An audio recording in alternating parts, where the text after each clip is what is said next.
भीखू आज बहुत उदास था। गांव के मुखिया सूरज भान सिंह का बेटा दीनू उसे अपना खेत बेचने के लिए 1 सप्ताह का समय दिया था, नहीं तो 5 लाख रुपए का कर्ज चुकाने को बोलकर चला गया था। 20 वर्ष के भीखू के पिता श्रीधर ने 2 साल पहले बैंक से 50 लाख रुपए और सूरज भान से 20 लाख रुपए कर्ज लेकर अपने गांव में एक तेल पेराई का कारखाना खोला था। 6 महीने में ही श्रीधर ने सूरज भान को 15 लाख रुपए लौटा दिए थे। बेटा दीनू, इस तरह से तो सारा पैसा लौटा देंगे, कुछ करना होगा। एक दिन उन दोनों ने मिलकर रातों रात पूरे तेल कारखाना में आग लगा दी। जब फैक्ट्री बिल्कुल खाक हो गई तब खुद ही चिल्लाने लगी। अरे आग लग गई, आग! अरे श्रीधर, भीखू, देखो तो फैक्ट्री में आग लग गई। हे भगवान, मैं तबाह हो गया, बर्बाद हो गया, मेरी जीवन की अंतिम पूंजी चली गई। सुरजा मेरे भाई, अब क्या होगा? सब खत्म हो गया। मत रो श्रीधर, हिम्मत से काम ले। हिम्मत? अब हिम्मत इस उम्र में कहाँ से लाओ भाई? राधा जवान बेटी घर में पड़ी है। अभी परसों ही मैं उसके ब्याह की बात नदी के पार वैद्य शंकर मिश्रा के बेटे डॉक्टर दीपक से करके आया हूँ। अब उसके हाथ कैसे पीले होंगे भाई। सब ठीक हो जाएगा भाई, ऊपर वाले पर भरोसा रखो। अब कुछ ठीक नहीं हो सकता। ये मेरे जीवन की आखिरी पूंजी थी जिस पर मैंने तुमसे और बैंक से 50 लाख रुपया लोन लेकर जुआ खेला था। सब कुछ ठीक चल रहा था। अगर इसी तरह चलता तो मैं 2 साल में सब ठीक कर देता, लेकिन भगवान को शायद मेरी खुशी मंजूर नहीं थी। जब फैक्ट्री में आग लगी उस समय भीखू शहर में ग्रेजुएशन की पढ़ाई कर रहा था। खबर सुनते ही भीखू दूसरे दिन ही ट्रेन का टिकट लेकर गांव पहुंचा। जिस गांव को वह हंसता खेलता छोड़ गया था, वही गांव आज वीरान सा लग रहा था। जैसे ही घर के पास पहुंचा, दूर से ही उसे घर में रोने बिलखने की आवाज सुनाई दी। वह हक्का बक्का अपने अटैची को वहीं छोड़कर दौड़कर घर आया। भैया, सब कुछ खत्म हो गया। तुम्हारे पिताजी के लिए तेल फैक्ट्री सिर्फ एक फैक्ट्री नहीं, उनकी आत्मा थी। फैक्ट्री जाने का शोक वो सह नहीं सके और अपनी आत्मा के साथ उन्होंने भी देह त्याग दिया। नहीं, मेरे पिता बहुत मजबूत इंसान थे, वो इस तरह नहीं टूट सकते। पापा, क्या हो गया पापा? आप क्यों हमें छोड़कर चले गए? आप ही तो थे जो हमें हिम्मत देते थे। आपका ही हौसला देख मैं आगे बढ़ने की सोच रहा था, और आज आप ही चुपचाप निकल गए। चुप हो जा बेटा, मत रो। अब परिवार की सारी जिम्मेदारी तुम पर ही है। जवान बहन राधा और बूढ़ी माँ देवकी, इन सभी को तुम्हें ही देखना है। अगर तुम इस तरह रोओगे तो फिर इन लोगों को ढांढस कौन देगा? भीखू जब पिताजी का दाह संस्कार कर वापस लौटा तो रात में राधा ने उसे सारी बात बताई। पिताजी फैक्ट्री के जल जाने की वजह से बुरी तरह टूट चुके थे, यहाँ तक कि उन्होंने खाना भी छोड़ दिया था। बहुत देर तक सूरज भान चाचा और पिताजी फैक्ट्री के पास बातें कर रहे थे। वहाँ से आने के बाद वो बेड पर लेट गए, लेकिन उन्हें नींद नहीं आ रही थी। लगातार करवटें बदलकर वो कुछ सोचे जा रहे थे। लगभग 3 बजे मम्मी की नींद लग गई, लेकिन कुछ ही देर बाद मम्मी को एहसास हुआ कि पिताजी वहाँ नहीं है। मम्मी और मैं उन्हें खोजते खोजते जब फैक्ट्री के पास गए तो देखा कि फैक्ट्री की सीलिंग फैन से वो लटके हुए थे। इतना कहकर राधा रोने लगी। भीखू किसी तरह अपने आप को संभालते हुए राधा को चुप कराया। चुप हो जा बहन, इस दुखों के पहाड़ को हमें मिलकर पार करना होगा। श्रीधर का 13वां दिन जब श्राद्ध कर्म का बोझ हो रहा था, उसके बाद सूरज भान ने भीखू को बुलाकर उसे अपनी 5 लाख रुपए की बात याद दिलाई। बेटा भीखू, तुम्हें वो पैसे तो याद है ना? ना चाहते हुए भी मुझे याद तो दिलाना ही पड़ेगा। सूरज भान चाचा, कुछ मोहलत दो, मैं सभी का पाई पाई चुकता कर दूंगा। बेटा, अब हमारी पीढ़ी तो चली गई, अब नई पीढ़ी के तुम लोग हो। दीनू चाहता है कि वो भी एक तेल फैक्ट्री खोले, इसलिए पैसों की सख्त जरूरत है। इस घटना के 10 दिन बाद आज दीनू भीखू को धमका कर गया है। दरअसल उन बाप बेटे की नजर फैक्ट्री और श्रीधर के कुछ बचे हुए जमीन के टुकड़ों पर थी। देख भाई भीखू, 10 दिन का वक्त दिया था, वो भी पूरा हुआ। अब अगर तुमने जल्दी से पैसे का इंतजाम नहीं किया तो फैक्ट्री के पास की जमीन भी तेरे हाथ से जाएगी, समझा ना? दीनू भाई, मुझे कुछ दिन का और वक्त दे दो। अब तुझे वक्त नहीं मिलेगा, तेरा वक्त खराब होगा, याद रखना।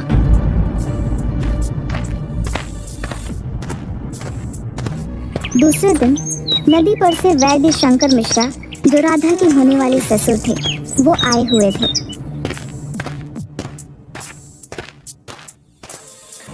आइए चाचा जी, नमस्कार, बैठिए।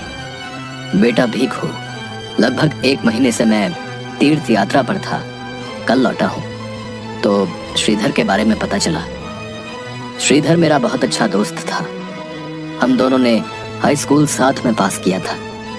बहुत ही विनम्र और हंसमुख स्वभाव के थे वो, लेकिन वैसा हंसमुख आदमी आत्महत्या कर लेगा ये तो मैं सोच भी नहीं सकता। श्रीधर मिश्रा का घर यही है? जी हाँ। आप लोगों को पहचाना नहीं? हम बैंक से आए हैं। ओह, आइए, घर के अंदर आइए। मैं श्रीधर मिश्रा का बेटा भीखू हूँ। अंदर बुलाने के लिए धन्यवाद। सॉरी, हम लोग तो सिर्फ नोटिस चिपकाने आए हैं कि 1 महीने के अंदर बैंक को 65 लाख बकाया नहीं चुकाया गया तो आपकी जमीन नीलाम करके पैसा वसूल किया जाएगा। पर इतनी जल्दी इतनी बड़ी रकम देना कैसे पॉसिबल है? सॉरी सर, आप बैंक में जाकर बात कर सकते हैं।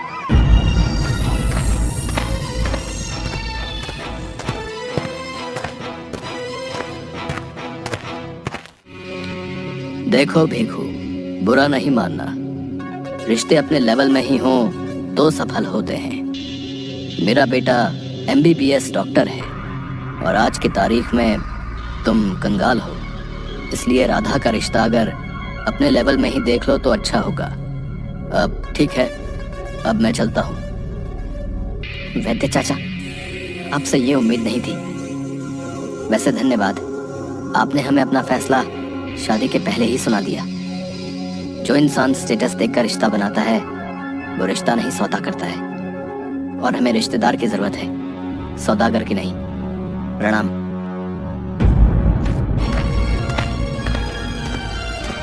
वैद्य जी के जाने के बाद राधा, जो दरवाजे के पीछे से सब सुन रही थी, वह भीखू के सामने आई। सॉरी राधा, पिताजी का किया हुआ रिश्ता मैं बचा नहीं सका। तुमने बिल्कुल सही कहा। मैं खुद तुमसे कहने वाली थी कि ऐसे लोगों के यहाँ मुझे नहीं जाना जो स्टेटस को देखकर रिश्ता बनाते हो।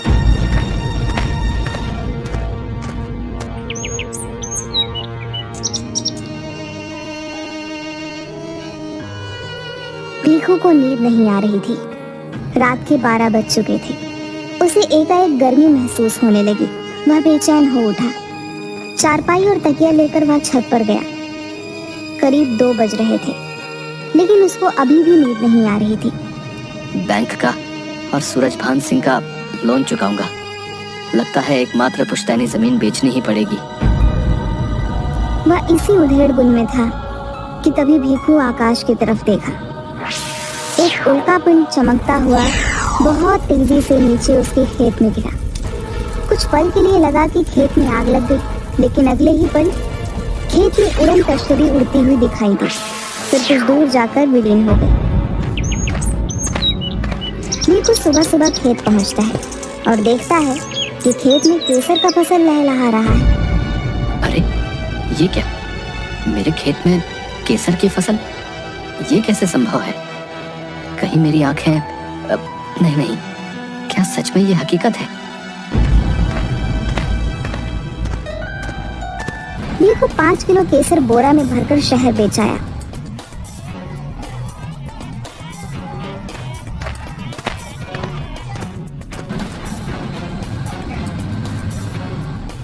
उधर से लौटने पर देखा कि केसर फिर खेत में लहलहा रहा है। भीखू को अब समझते देर न लगी। खेत में जादुई फसल है, शायद पिताजी सब सुन और देख रहे हैं, इसलिए उन्हीं के आशीर्वाद से खेत में केसर लहलहा रहा है। दूसरे दिन भीखू सबसे पहले अपने खेत का बाउंड्री करवाता है और सूरज भान के घर पहुंचता है। अरे भीखू, सुबह सुबह कैसे आना हुआ? खेत का कागज लाए हो क्या? दीनू, जरा चाय बोल देना, अपना भीखू आया है। वो चाचा आपके पैसे देने थे, ये लो अपना 5 लाख रुपया, और ये रहे 50,000 रुपये आपका सूद। अरे बेटा, मैं तो बस तुम्हें याद दिला रहा था, अभी इतनी जल्दी पैसों की कोई जरूरत नहीं थी। खैर ये बताओ कि पैसे कहाँ से लाए? कहीं किसी से लोन तो नहीं उठा लिया फिर से? नहीं चाचा, मैंने कहीं से लोन नहीं लिया है, और इन सब घटनाओं के बाद मैं कभी कहीं से लोन नहीं उठाऊंगा। बस आप लोगों का आशीर्वाद है कि पैसे का इंतजाम हो गया और हमारी प्रतिष्ठा बनी रही।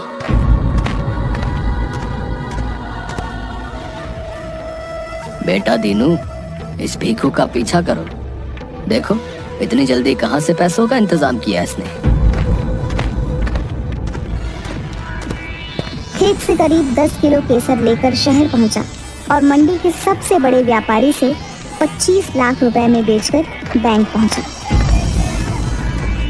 मैनेजर साहब, मैं श्रीधर का बेटा भीखू हूँ, लोन सेटलमेंट के लिए आया हूँ। अब ऐसा है कि अगर आप 2 किश्त में 1 सप्ताह के अंदर पैसे दे देते हैं तो आपका सूद माफ कर दिया जाएगा, और सिर्फ आपको 50 लाख ही जमा करने होंगे। जी धन्यवाद, ठीक है, ये रहे 25 लाख रुपए, बाकी रकम 2 दिनों के भीतर चुका देंगे। सारा लोन चुकता करने के बाद जल्द ही भीखू केसर बेचकर शहर के मंडी का सबसे बड़ा व्यापारी बन चुका था, और कुछ महीनों बाद जली हुई तेल की फैक्ट्री को वो फिर से चालू करने का निर्णय लेता है। उधर दीनू को पता चलता है कि भीखू आजकल केसर का बिजनेस कर रहा है। पिताजी कहाँ हो आप? अरे उल्लू के पट्टे, यहीं बैठकर पेपर पढ़ रहा हूँ, तुझे दिखाई नहीं देता? देखो श्रीधर के बेटे को बाप का सारा लोन चुका दिया, वो भी सूद समेत, और एक तुम हो जो बाप को लोन लेने पर उतरवा दोगे। अरे पिताजी, वही खुशखबरी तो आपको देने आया हूँ। भीखू कहाँ से पैसा चुकता कर रहा है ये हमें पता चल गया है। वो जो अपना खेत का बाउंड्री करवाया है उसके अंदर केसर की खेती है, और वही बेचकर सारा पैसा चुकाया है। अभी अभी मंडी से हमको पता चला। ओहो, तभी कहूँ कि लौंडे को कौन सी लॉटरी लग गई है जो 1 हफ्ते के अंदर सारा लोन चुकता कर दिया। चलो आज रात उसके खेत पर धावा बोलकर सारा केसर बोरे में भरकर ले आएंगे।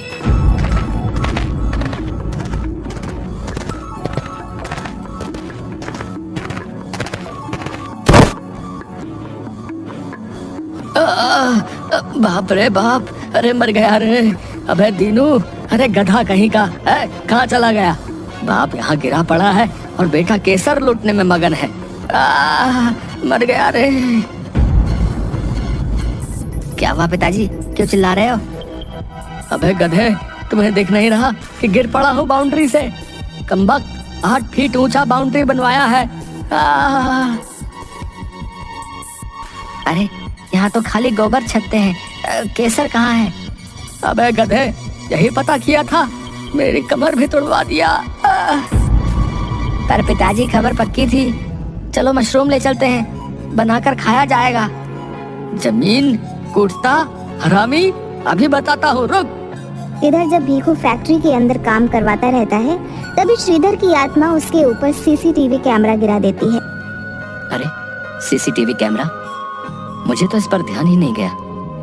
अब पता चलेगा कि फैक्ट्री में आग कैसे लगी थी।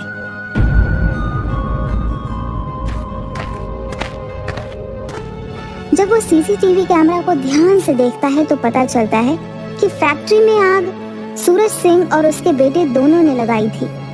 वह यह देखकर सन्न रह जाता है कि उसके पिताजी को भी ये दोनों जबरदस्ती रस्सी के फंदे में बांधकर लटका दिए थे और उसे आत्महत्या का रोक दे दिया था।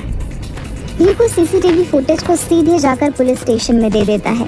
सीसीटीवी फुटेज के आधार पर पुलिस सूरज भान और उसके बेटे को गिरफ्तार कर लेती है। अदालत में सुनवाई होने के बाद उन दोनों को आजीवन कारावास की सजा सुनाई जाती है। इधर गांव में भीखू श्रीधर ऑयल मिल नाम से एक बड़ा सा तेल फैक्ट्री खोलता है। जल्द ही भीखू अपनी मेहनत और लगन से इंडिया का नंबर 1 ब्रांड तेल का मैन्युफैक्चरर बन जाता है। राधा की शादी बड़ी ही धूमधाम से शहर के एक प्रतिष्ठित डॉक्टर से करवाता है। एक दिन वैद्य शंकर मिश्रा भीखू के पास पहुंचते हैं।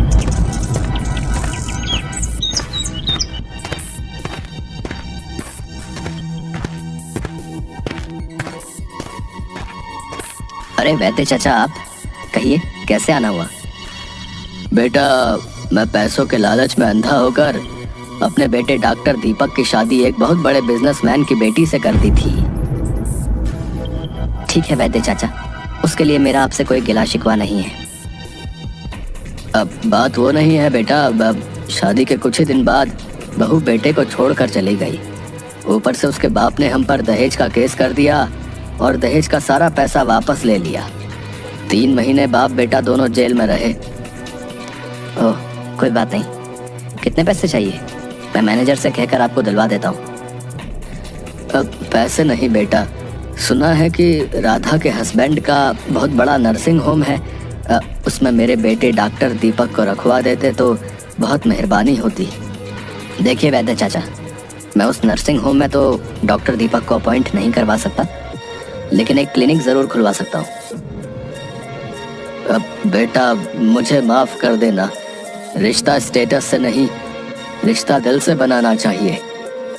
आज ये न मानकर मैं पछता रहा हूँ। सब कुछ अब ठीक हो गया था। भीखू एवं उसका परिवार सभी संपन्नता से खुशी पूर्वक रहने लगे। भीखू एक रात केसर की जादुई फसल को देख रहा था और सोच रहा था कि यह जादुई फसल अगर ना होती तो शायद वो लोग इस गांव में भी नहीं होते। वह फसल को प्रणाम करता है, तभी एक उल्का पिंड उस खेत में गिरती है और सारा फसल जलकर राख हो जाता है। भीखू समझ जाता है कि जादुई फसल किसी दूसरे जरूरतमंद की मदद